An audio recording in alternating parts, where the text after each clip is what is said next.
ఇంటర్న్షాల తర్వాత LinkedIn lot of internship opportunities వస్తాయి.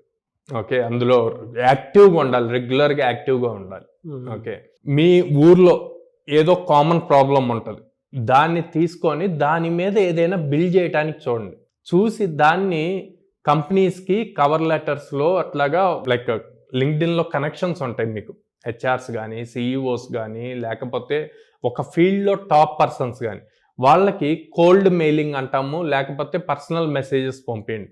Sir ఇట్లా సో అండ్ సో ప్రాబ్లం ఉంది, నేను దీనికి ఇట్లాగా సొల్యూషన్ ఫైండ్ అవుట్ చేశాను, ఇట్లాగా అనుకుంటున్నాను, మీకు గైడెన్స్ కావాలి అని.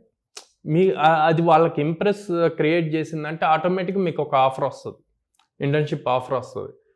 అట్లాంటి వాళ్ళ మెంటర్షిప్ చాలా అవసరం. స్కిల్ వచ్చేది మీరు ఏదైతే డిగ్రీ చేస్తున్నారు, డిగ్రీ ఆర్ బీటెక్, మీ బ్రాంచ్ ఏదైతే ఉందో, లేకపోతే ఫ్యూచర్లో నేను సాఫ్ట్వేర్ డెవలపర్ అవ్వాలనుకుంటున్నా, డేటా సైన్స్ అవ్వాలి అనుకుంటున్నాను, లేకపోతే ఇందాక కోర్ సైడ్ చూసుకున్నారనుకోండి, అట్లాంటి వాటి రిలేటెడ్ ఇంటర్న్షిప్స్ చేయండి. అది మీ కెరీర్కి యూజ్ అవుతుంది.